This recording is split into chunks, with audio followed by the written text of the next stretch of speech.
The grandfather clock in the hallway struck 3 in the afternoon, its chimes echoing through the vast emptiness of the Hartwell estate. Marion Fletcher pushed her cleaning cart past the marble staircase, her rubber-soled shoes squeaking softly against the polished hardwood floors. She had been working as a maid in this Connecticut mansion for only 6 weeks. But the silence still unsettled her. Before we jump back in, tell us where you're tuning in from, and if this story touches you, make sure you're subscribed, because tomorrow I've saved something extra special for you. Every room felt like a museum, untouched, frozen in time. Her employer, Vincent Hartwell, was a man of 52 who wore his grief like a second skin. His wife, Catherine, had passed away 8 months ago, and since then the estate had become a mausoleum of memories. Vincent rarely spoke beyond giving brief instructions. He spent most of his days locked in his study, emerging only for meals he barely touched. Marion had taken this job out of desperation. Her daughter, Sophie, needed surgery for a heart condition, and the medical bills were drowning her. The Hartwell position paid 3 times what she'd earned at her previous housekeeping jobs, and it included accommodation in the staff quarters. She couldn't afford to lose it. Today, her task was to clean the second-floor library, a room she'd been told to avoid until now. Vincent had finally given permission, though his voice had carried a strange heaviness when he'd mentioned it that morning. "The library needs attention," he'd said, not meeting her eyes. "Catherine spent most of her time there. I haven't been able to go in since. Just do what you can." Marion pushed open the heavy oak doors, and her breath caught floor-to-ceiling bookshelves lined 3 walls, filled with leather-bound volumes and first editions. A bay window overlooked the garden, where autumn leaves danced in the October wind. But what drew Marion's attention was the antique writing desk positioned near the window, and the stack of letters tied with a faded blue ribbon resting on its surface. She approached slowly, dust cloth in hand. The letters looked old, the paper yellowed at the edges. She knew she shouldn't touch them, shouldn't even look, but something about the careful way they'd been preserved made her curious. Marion glanced toward the door. Vincent was in town for a meeting with his lawyers. She had at least 2 hours alone. Her hand hovered over the letters. She'd always been drawn to stories, to the intimate details of other people's lives, perhaps because her own had been so difficult. A single mother at 19, abandoned by Sophie's father, working 3 jobs just to keep a roof over their heads. Other people's happiness had always felt like a distant country she'd never visit. She picked up the first letter, her heart pounding. The handwriting was elegant, slanted, distinctly feminine. "My dearest Vincent, I'm writing this from the hospital, though the doctors don't know. They think I'm resting. But how can I rest when there's so much left unsaid? The cancer is spreading faster than they predicted. I have weeks, maybe days." Marion's throat tightened. She should stop reading. This was private, sacred. But her eyes moved down the page. "I need you to know that these last 23 years with you have been the greatest gift of my life. Remember when we met at that ridiculous charity gala? You spilled champagne on my dress, and instead of apologizing like a normal person, you told me the stain looked like a constellation." Despite the sadness, Marion smiled. She could picture it, a younger Vincent, charming and awkward. "But Vincent, my love, I'm not writing to reminisce. I'm writing because I'm worried about you. I know you. I know you'll lock yourself away in grief. You'll turn our home into a shrine and forget how to live." Marion's hands trembled as she continued reading. "Promise me you won't do that. Promise me you'll find a way to be happy again. Not right away. I'm not a saint. I want you to miss me terribly. But eventually. Life is too short and too precious to spend it in shadows. And Vincent, please don't fire the staff when I'm gone.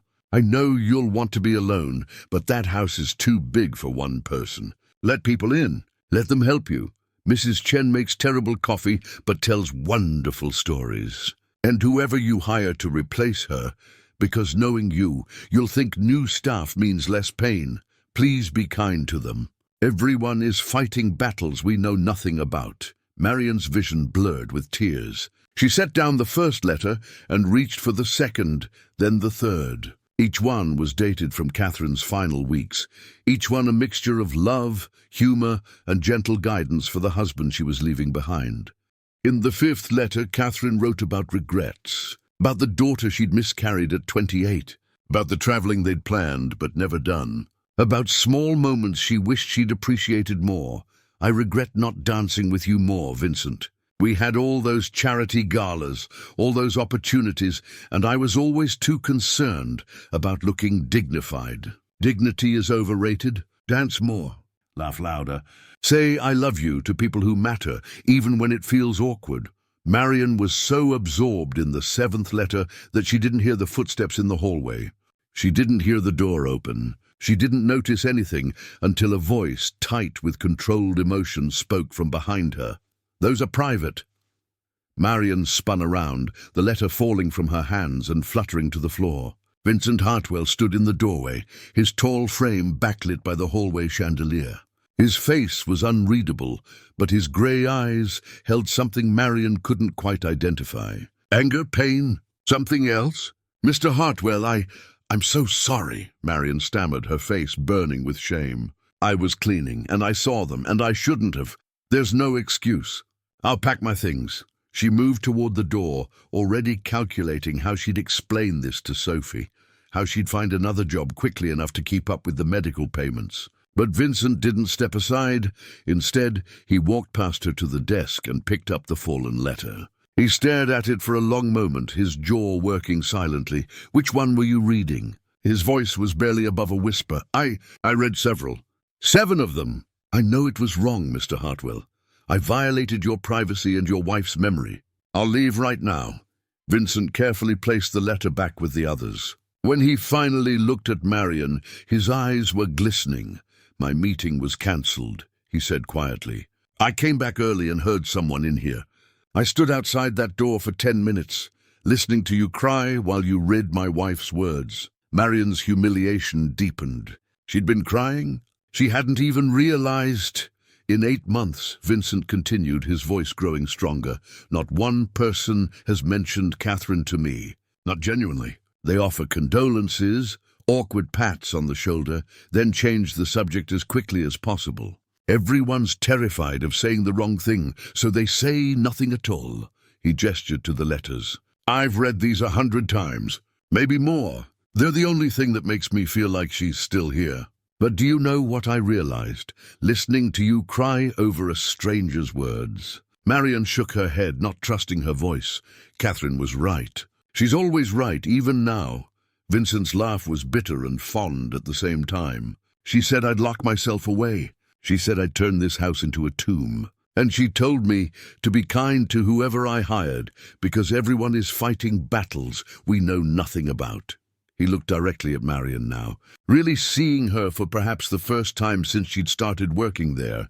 "Why were you crying, Mrs. Fletcher?" The question caught Marion off guard. Your wife's letters were beautiful, sad, the love in them." "No." Vincent's interruption was gentle but firm. "You weren't crying because they were beautiful.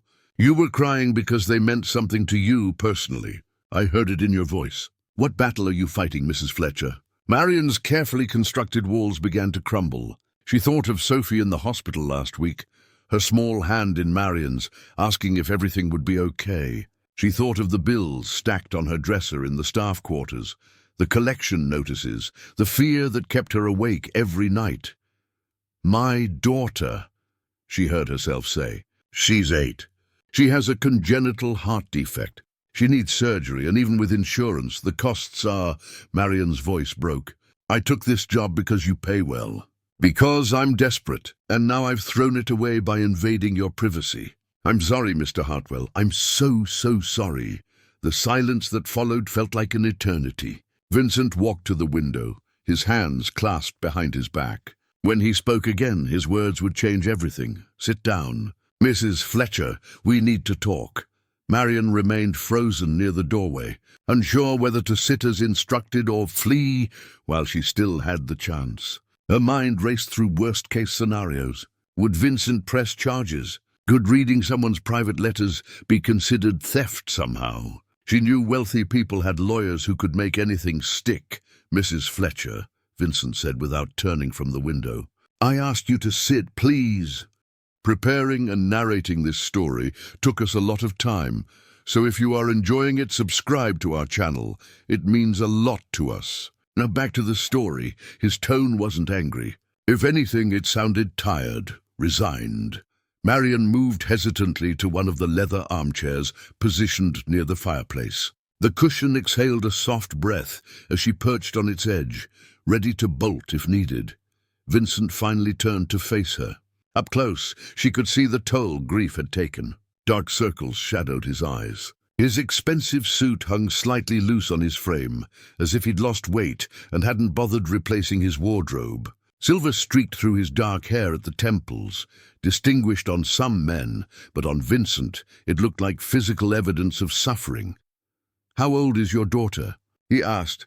The question threw Marion off balance. 8. Sophie just turned 8 in July. What does she like? Books? Sports? Marion blinked, confused by the direction of this conversation. She loves drawing. Animals, mostly. She wants to be a veterinarian when she grows up, though the doctors say. Marion stopped herself, swallowing hard. She keeps sketchbooks. Dozens of them. Vincent nodded slowly, as if committing this information to memory. He moved to the desk and carefully gathered Catherine's letters, retying them with the blue ribbon. His hands were steady, reverent. "Catherine and I tried to have children," he said quietly. "For years. We went through treatments, procedures. She got pregnant once. Did you read about that in the letters?" Marion nodded, not trusting her voice. "We made it to the 2nd trimester. Started buying things. Painted a nursery yellow because we didn't want to know if it was a boy or girl. We wanted to be surprised." Vincent's smile was painful to witness. "Catherine went into early labor at 26 weeks. Our daughter lived for 3 hours. We named her Emma. Mr. Hartwell, I'm so sorry." He held up a hand. "After that, Catherine threw herself into charity work. Children's hospitals, mostly. She said if she couldn't be a mother, she'd help other people's children. She raised millions for pediatric research. Sat on boards. Organized fundraisers." Vincent set the letters down carefully. "She would have liked you, Mrs. Fletcher. Would have liked hearing about Sophie." Marion didn't know what to say. The man whose privacy she'd violated was sharing his deepest wounds with her, and she couldn't understand why. "When Catherine got sick," Vincent continued, "she made me promise things. Ridiculous things, I thought at the time. She made me promise to keep the garden maintained, even though neither of us would see it bloom again. Made me promise not to sell the house, not to fire the staff, not to become a hermit." He laughed, but there was no humor in it. "I've broken almost every promise. The garden is overgrown. I fired everyone except the groundskeeper and the night security. I avoid people like they carry contagion." He picked up one of the letters, holding it delicately. "Then I hired you. I told myself I was keeping my promise by employing someone, but really, I just needed someone invisible. Someone who wouldn't try to talk to me or fix me or tell me time heals all wounds. I haven't tried to do any of those things," Marion said softly. "No, you've just quietly done your job. Kept your head down. Stayed out of my way." Vincent looked at her directly now. "Until today. When you did the one thing I told myself would destroy me, you connected with Catherine. You read her words and felt something real. You cried for a woman you never met." Marion felt tears threatening again. "She sounded like someone I would have wanted to know." She was. Vincent's voice cracked slightly. "She was the best person I've ever known. Funny, brilliant, kind in ways that weren't performative. She saw people, really saw them, like she's seeing you right now through those letters." He set the letter down and walked to the fireplace, running his hand along the mantel. "There's something else in those letters. Something I haven't been able to face." Marion waited, sensing he needed to speak at his own pace. "In the last letter, number 12, Catherine made me promise something specific. She made me promise that if I ever met someone who needed help, someone fighting a battle like we fought with Emma, I wouldn't turn away. She said our pain could either make us bitter or make us better, and the choice was mine." Vincent pulled an envelope from his jacket pocket. It was cream-colored, expensive stationery, with Catherine's distinctive handwriting on the front. "I carry this one with me. Have for months. Haven't had the courage to fulfill it. What did she ask you to do? She set aside money, a significant amount. She wanted it to go to someone who needed it. Medical expenses, educational costs, something that would change a life. She said I'd know the right person when I met them. Vincent's grey eyes fixed on Marion. She also said the universe would probably arrange the meeting in some unexpected way, because that's how life works when you're paying attention. Marion's heart began to pound. Mr. Hartwell, I'm not firing you, Mrs. Fletcher, and I'm not angry about the letters. He returned to the desk, pulling out a leather-bound checkbook from the drawer. I'm grateful. You've given me permission to keep my last promise to my wife. I don't understand. Vincent uncapped an expensive pen. Your daughter's surgery. The medical bills. How much do you need? Marion felt the room tilt. What? No, I couldn't possibly. How much? Vincent's tone was firmer now. Mr. Hartwell, I read your private letters. I violated your trust. You can't reward me for that. You didn't violate anything, Vincent said. You connected with my wife's memory. You cried for her loss and mine. You showed more genuine emotion about Catherine in 10 minutes than people who've known us for decades. He looked down at the checkbook. The amount, Mrs. Fletcher, please. Marion's mind reeled. The surgery alone is $73,000. With the follow-up care and medications, probably $90,000 total. But I have some saved, and the payment plan Vincent was already writing. The scratch of pen on paper seemed impossibly loud in the quiet library. When he finished, he carefully tore out the check and held it toward Marion. She couldn't move, couldn't breathe. Take it, Vincent said gently. Let me keep my promise to Catherine. Let me do something good with this grief. With trembling hands, Marion accepted the check. When she looked down at the amount, her legs nearly gave out. $150,000. That's too much, she whispered. The surgery doesn't cost. The extra is for after. For Sophie's future. For college, or art supplies, or whatever an 8-year-old girl who wants to be a veterinarian might need. Vincent's voice was steady now, stronger than Marion had heard since she'd started working here. Catherine would have wanted that. She always said half measures were pointless. Marion looked up at him, tears streaming freely now. I don't know what to say. Say you'll schedule the surgery. Say you'll let Sophie draw pictures of healthy, happy animals instead of worrying about her mother's stress. Vincent managed a small, genuine smile. And say you'll keep working here, because apparently I need someone around who isn't afraid to accidentally do the right thing. You want me to stay? Catherine's last letter, the one I carry, she wrote something I've been trying to understand for months. Vincent pulled out the envelope again, opening it carefully. He read aloud. The people who stumble into our lives at exactly the right moment aren't accidents, Vincent. They're appointments we didn't know we'd made. Keep your appointments, my love. Even the unexpected ones. He folded the letter and returned it to his pocket. You weren't supposed to read those letters today. I wasn't supposed to come home early. We weren't supposed to have this conversation. But here we are, Mrs. Fletcher. An appointment neither of us knew we'd made. Marion clutched the check, unable to process what was happening. Why are you being so kind to me? Adieu. Vincent walked to the window again, looking out at the overgrown garden. Because Catherine was right. She's been right about everything. The grief was turning me bitter, hollow. I was keeping her memory alive by killing everything she loved about living. He turned back to Marion. Maybe helping your daughter is my way back. Maybe it's how I learned to be the man Catherine believed I could be, even after she was gone.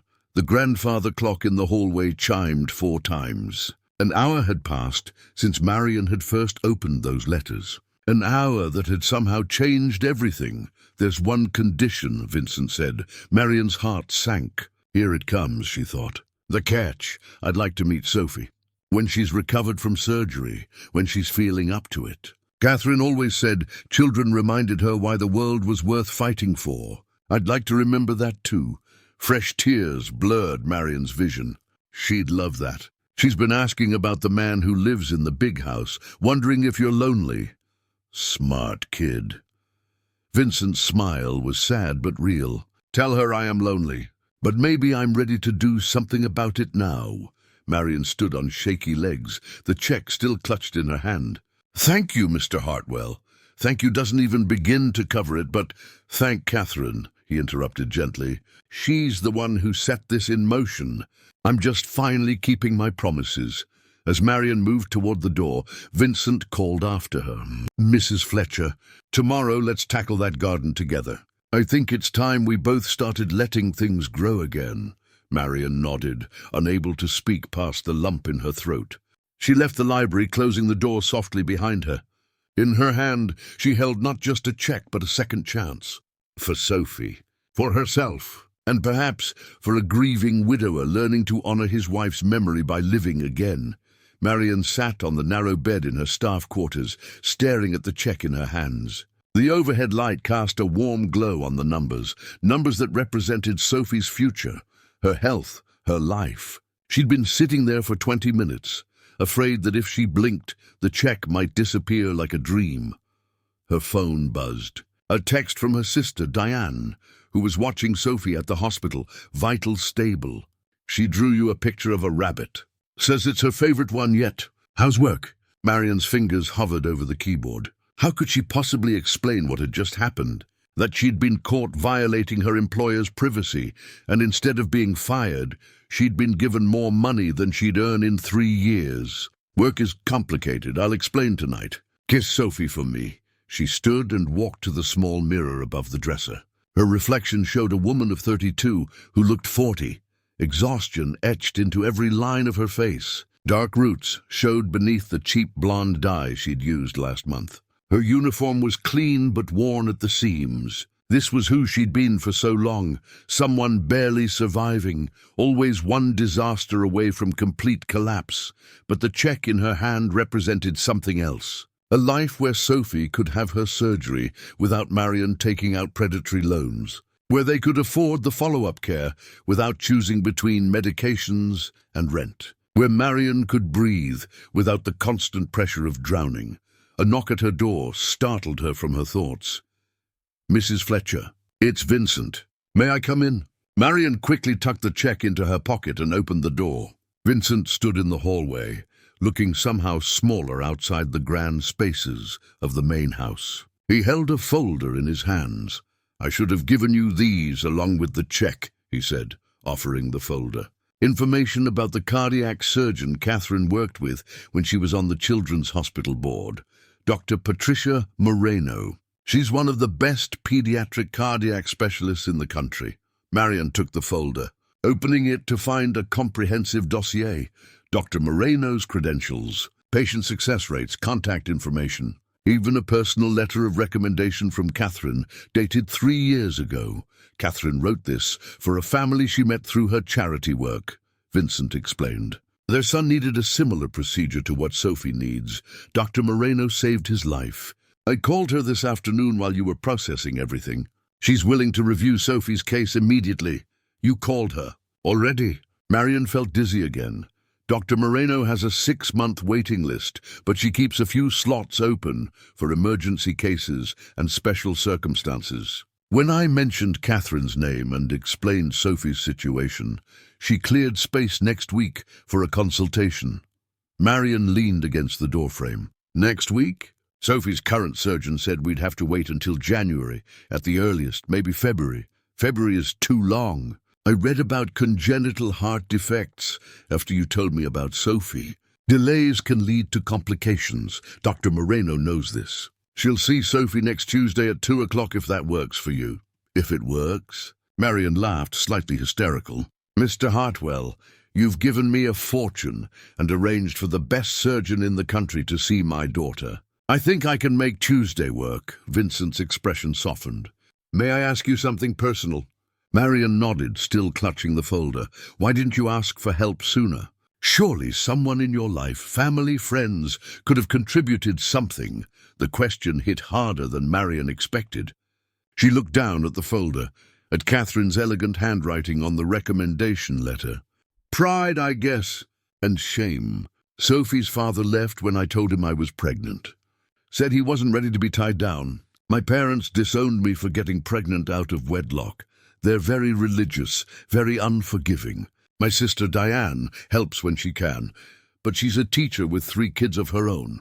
She's barely making it herself.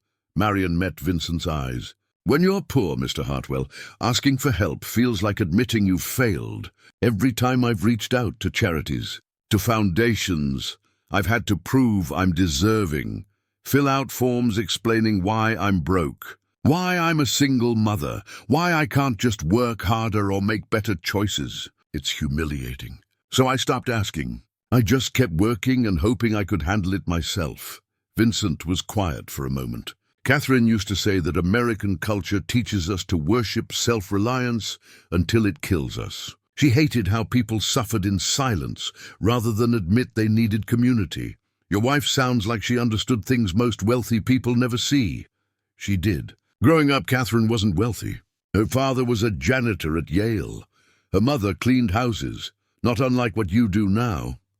Vincent smiled at Marion's surprised expression. People assumed Catherine was born into privilege because of how she carried herself. But she worked her way through college on scholarships and 3 jobs. She never forgot what it felt like to be invisible. Marion thought of the letters, of Catherine's wisdom and compassion. It made sense now, where it came from. When Catherine married me, she had access to more money than she'd ever imagined, Vincent continued. She could have spent it on designer clothes, exotic vacations, all the things wealthy people do. Instead, she poured it into helping others. She always said money was just a tool, useless unless you built something with it. She built a lot, Marion said softly. I looked her up online after I started working here. The children's wing at Mercy Hospital is named after her. She funded 3 scholarship programs, started a foundation for families dealing with pediatric cancer, and she's still building, even now. Through this, Vincent gestured to the folder Marion held. Through Sophie. Through you. Catherine believed in ripple effects. One act of kindness creating waves that touch people you'll never meet. Marion felt the weight of that responsibility.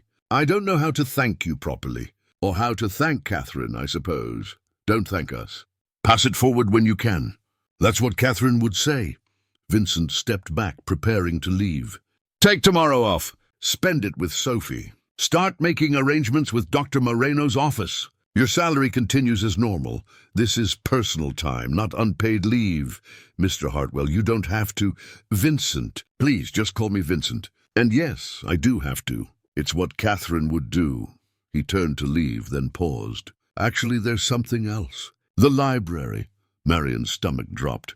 I promise I'll never touch anything of your wife's again. No, that's not what I meant. Vincent ran a hand through his hair, looking almost embarrassed. I'd like you to finish reading the letters. All 12 of them. Catherine wrote them to be read. She poured her heart into those words because she wanted them to matter, to help someone. Maybe they were always meant for you. You want me to read them? I've been hoarding her memory like a dragon guarding gold. But memories aren't meant to be locked away. They're meant to be shared, to live beyond the person who made them.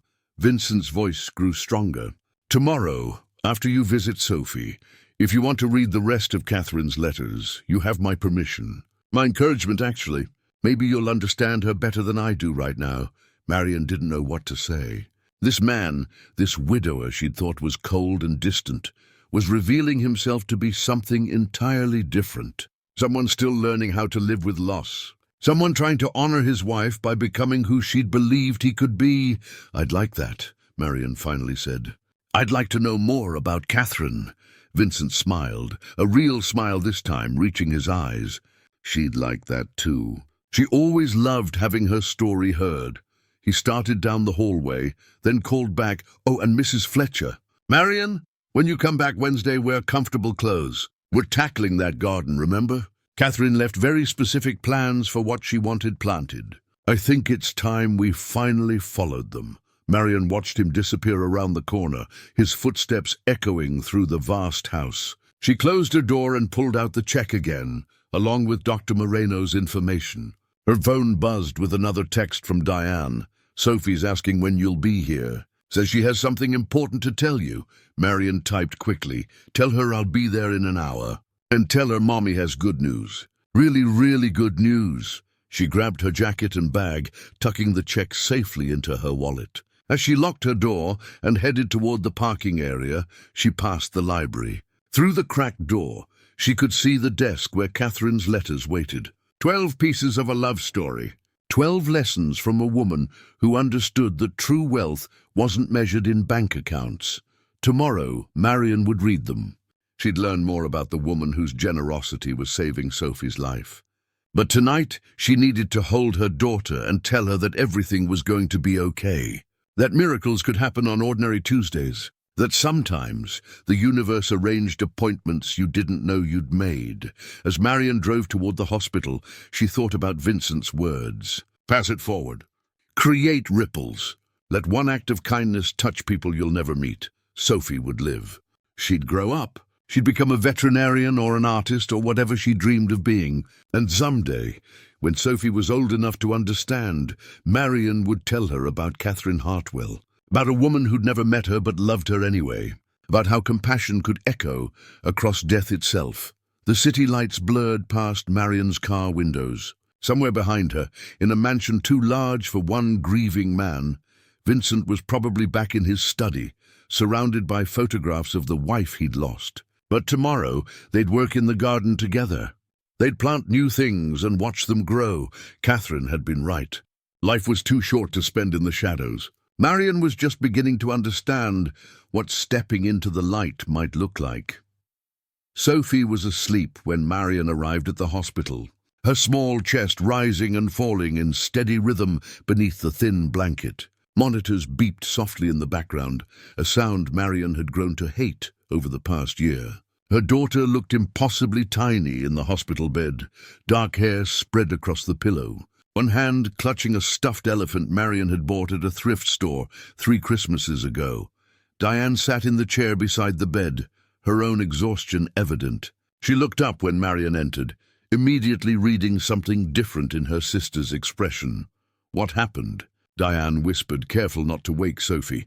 Marion sank into the second chair, her hands trembling slightly. "You won't believe me. Try me." At this point, "I'll believe anything." For the next 20 minutes, Marion recounted everything, finding the letters, Vincent discovering her, the check, Dr. Moreno's appointment. Diane's eyes grew wider with each detail, her hand eventually covering her mouth in shock. $150,000? Diane breathed. "Marion, that's insane. Are you sure he's not expecting something in return?" The question stung, though Marion understood why Diane asked it. In their world, nothing came free. There was always a catch, always a price. He's not like that. He's just broken, grieving. His wife asked him to help someone, and I happened to be there. Marion pulled out the folder with Dr. Moreno's information. He even arranged for the best cardiac surgeon in the country to see Sophie next week. Diane flipped through the pages, shaking her head in disbelief. "This is miracle territory, Mar. This doesn't happen to people like us. I know. I keep thinking I'll wake up and it'll all be a dream." Sophie stirred, her eyes fluttering open. When she saw Marion, her face lit up despite her obvious fatigue. "Mummy, you came!" Marion moved to the bed, kissing Sophie's forehead. "Of course I came, baby. I'll always come.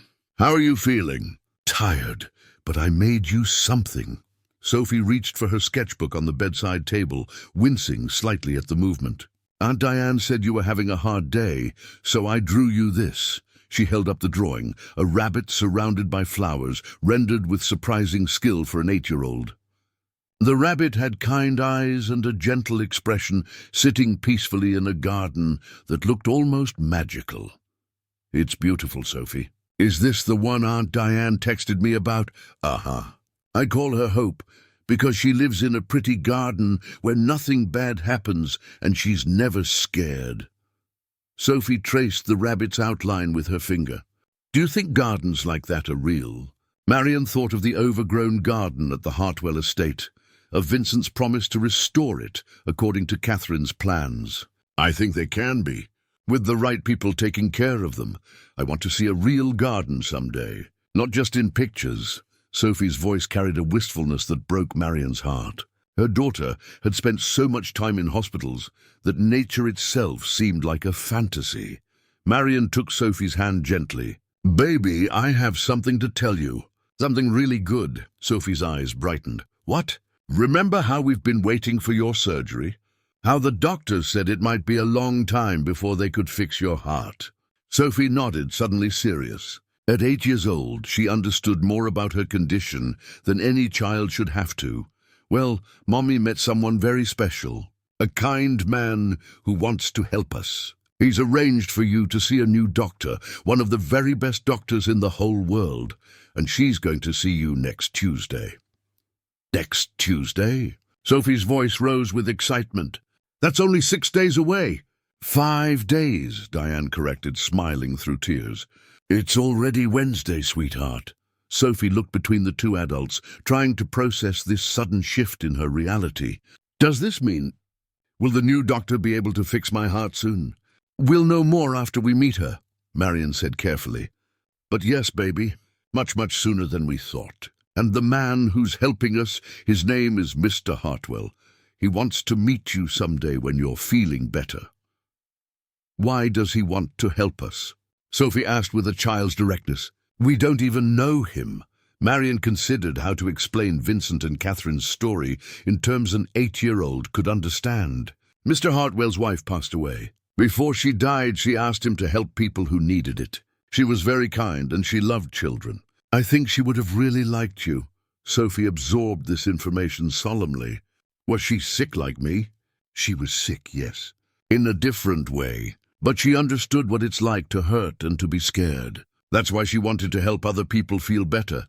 "I wish I could have met her," Sophie said. "I would have drawn her a picture, maybe of a butterfly." "Butterflies are happy." Marion's throat tightened. "I think she would have loved that." Sophie yawned, her eyelids drooping. "Mommy, after the doctor fixes my heart, can we get a real rabbit? And maybe plant a garden like in my picture?" "Maybe, baby. We'll see." Marion stroked her daughter's hair as Sophie drifted back to sleep, the sketchbook still clutched in her small hands. Diane waited until Sophie's breathing evened out before speaking. "What are you going to do after the surgery? You can't just go back to cleaning houses after this man changed your entire life." "Why not?" "It's honest work. I'm not saying it isn't. But Marion, this is a chance to do something more. You've been surviving for so long, you've forgotten how to actually live." Diane leaned forward, her voice urgent but gentle. "What do you want? Not what you need to survive, but what you actually want." The question caught Marion off guard. When was the last time she'd thought about wants instead of needs? "I don't know anymore." "Then figure it out. This Vincent guy has given you breathing room. Use it, take some classes, learn something new. Hell, learn to garden, if that's what speaks to you after working in his yard." Diane smiled. "Just don't waste this gift by staying exactly where you've always been." Marion nodded slowly, the idea taking root. What did she want? She dropped out of community college when she got pregnant with Sophie. She'd been studying business administration, though she'd never been passionate about it. It was just supposed to lead to a stable job, a way out of poverty. But what if she could choose something she actually cared about? What if this wasn't just about Sophie's survival, but about both of them finally living? "I'll think about it," Marion promised. "Right now, I just want to get Sophie through the surgery. Everything else can wait." Diane stood, gathering her things. "I need to get home to my crew. But Ma, I'm proud of you for taking that job, even though it was hard. For doing whatever it took to keep Sophie safe, and for somehow accidentally stumbling into exactly the right place at exactly the right time." After Diane left, Marion sat with Sophie for another hour, watching her sleep. The drawing of hope, the rabbit lay on the bedside table, a child's vision of a world without pain. Marion picked it up carefully, studying the details, the carefully shaded petals, the rabbit's peaceful expression, the sun breaking through clouds in the corner. Sophie had drawn hope before she even knew hope was coming. Maybe children understood something adults forgot, that gardens could grow again, that broken things could be mended, that tomorrow might be different from today. Marion's phone buzzed. A text from an unknown number. "Mrs. Fletcher, this is Vincent. I hope Sophie is doing well. I've sent Dr. Moreno's office all the necessary authorizations and insurance information. They'll call you tomorrow morning to confirm Tuesday's appointment. No paperwork needed on your end. VH Marion stared at the message. Even now, Vincent was handling details she would have spent days navigating. She typed back slowly. Sophie is resting. She drew a picture of a rabbit in a garden. Thank you for everything you're doing. I don't have adequate words. Marion, his response came quickly. Catherine would have loved that drawing. Gardens and rabbits were her favorite things. Perhaps Sophie can show me her work when she's recovered. I'm quite serious about meeting her. VH Marion looked at her sleeping daughter, then back at the phone. She'd like that. She asked if we could plant a real garden someday. I told her maybe. Marion, the Hartwell garden has a section specifically for vegetables and flowers meant for cutting. Catherine designed it for children to learn about growing things. When Sophie is strong enough, it's hers to tend if she'd like.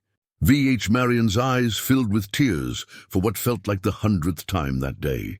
This man, this stranger, was offering her daughter something more valuable than money, a future where Sophie could dream about gardens instead of hospital rooms. You're giving us too much. Marion, I'm giving what Catherine would have given. There's no such thing as too much kindness. See you Wednesday. Come ready to dig in dirt.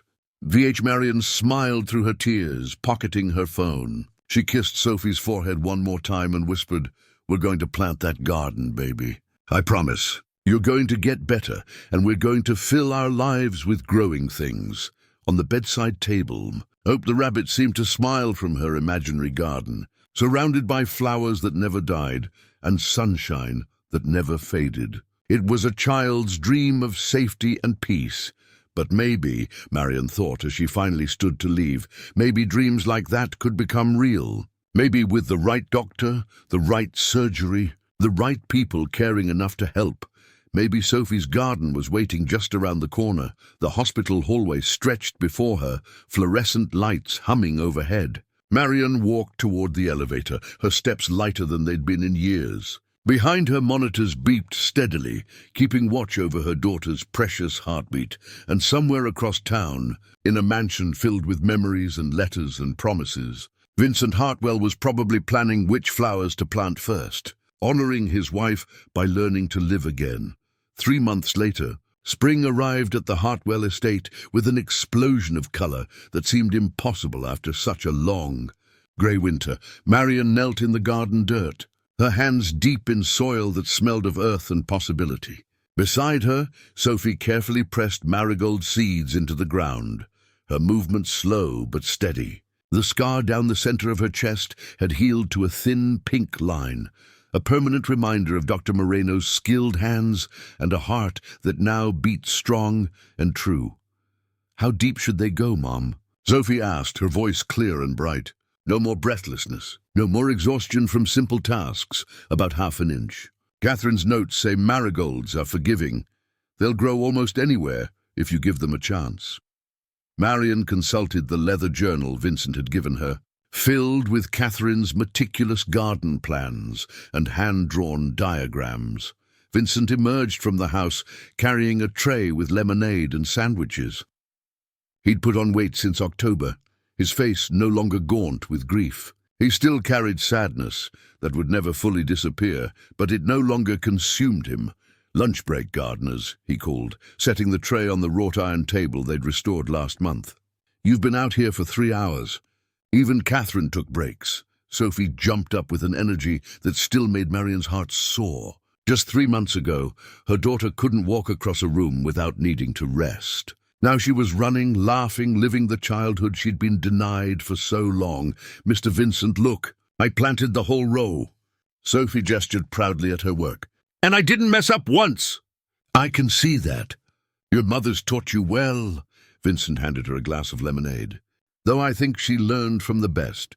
Catherine would be impressed with how much you two have brought this garden back to life."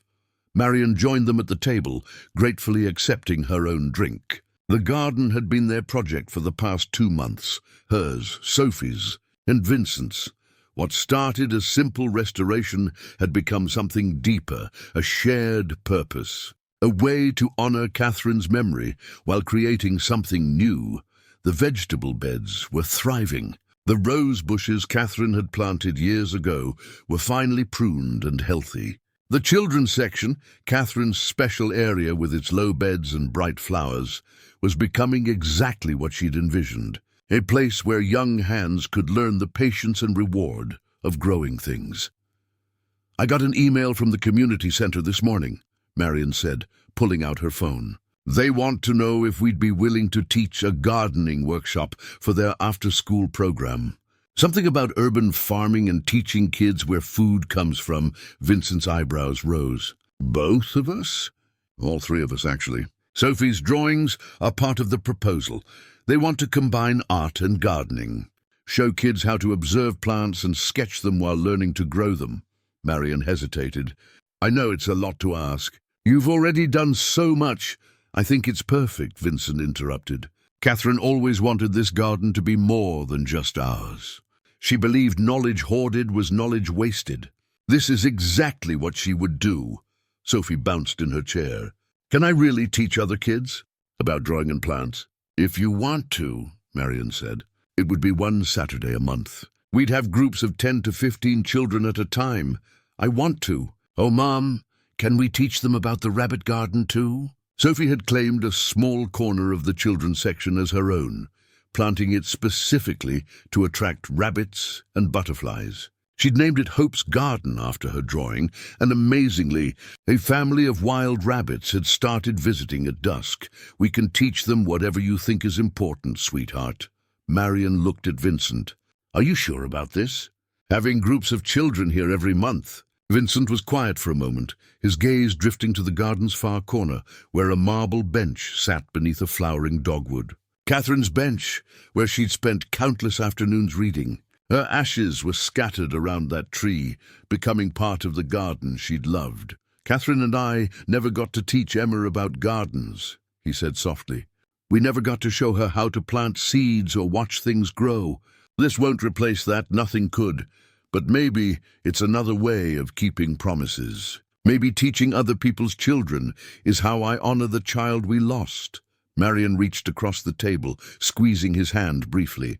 Over the past months, she'd learned that Vincent needed these moments, needed to speak Catherine's and Emma's names aloud, to weave his grief into daily life rather than hiding from it. "Then we'll do it," Marion said. "The three of us. Teaching kids about gardens and art and growing things. Catherine would love it, she really would." Vincent smiled, and it reached his eyes. "You know what else she'd love? The fact that you've enrolled in those horticulture classes at the community college." Marion felt heat rise to her cheeks. She'd started taking classes in January, finally pursuing something she was passionate about, rather than just surviving. Vincent had offered to pay her tuition, but she'd refused. The money he'd given her was for Sophie. Her education, she'd insisted, was her own responsibility. They'd compromised. Vincent gave her a raise and adjusted her schedule so she could attend classes twice a week. She was still technically his employee, still maintained the house and helped with daily tasks, but their relationship had evolved into something that defied easy definition. Not quite employer and employee, not quite friends. Something in between, a partnership built on mutual healing and shared purpose. "I got my first assignment back," Marion admitted. "Professor gave me an A, said my essay on companion planting showed intuitive understanding of ecological relationships." "That's because you learned from Catherine's notes," Vincent said.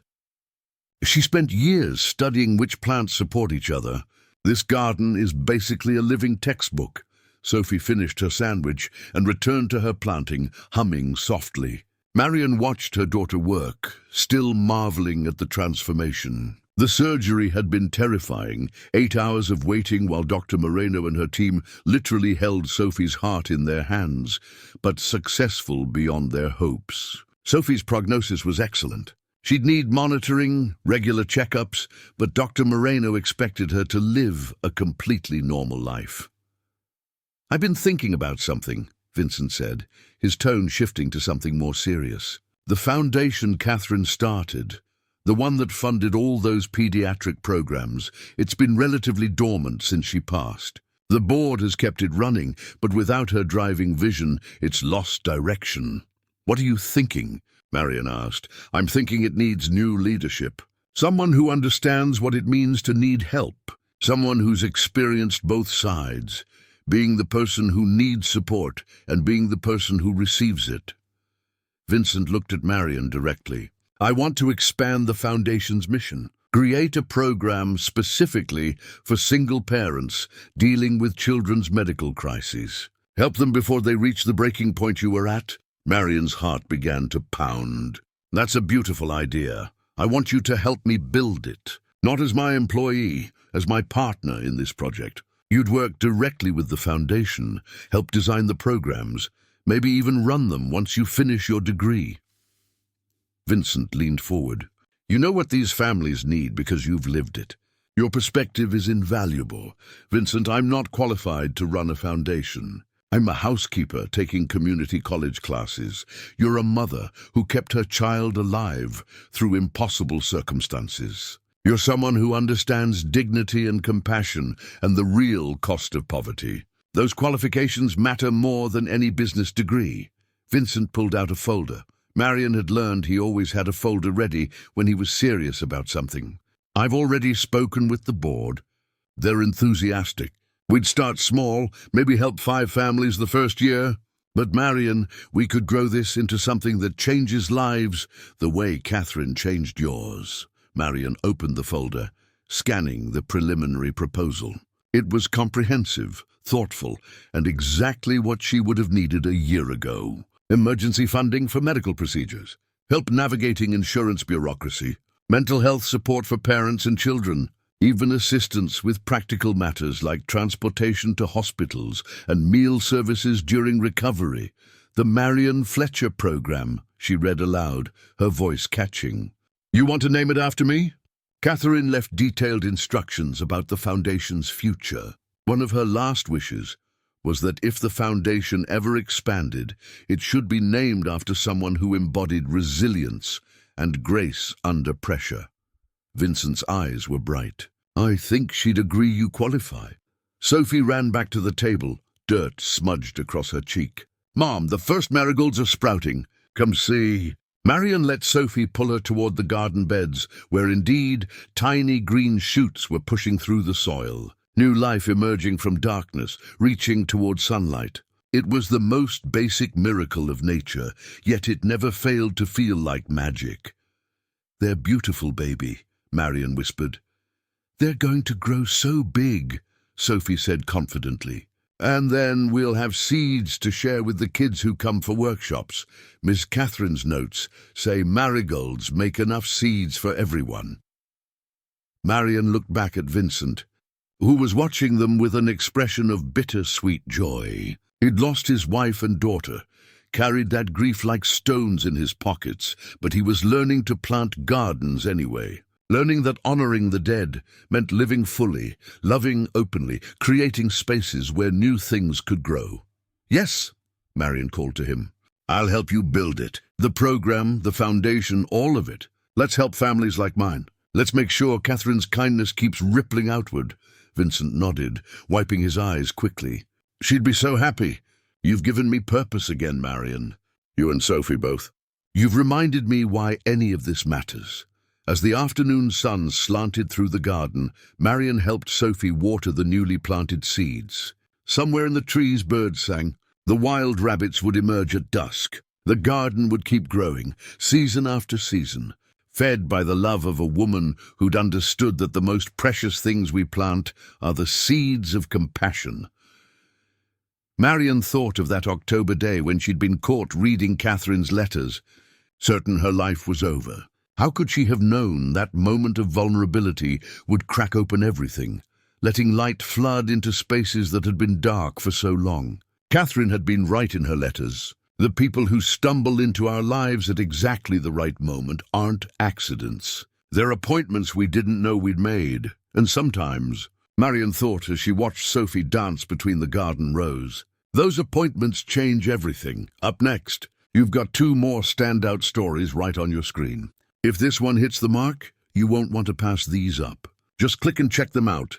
And don't forget to subscribe and turn on the notification bell so you don't miss any upload from us.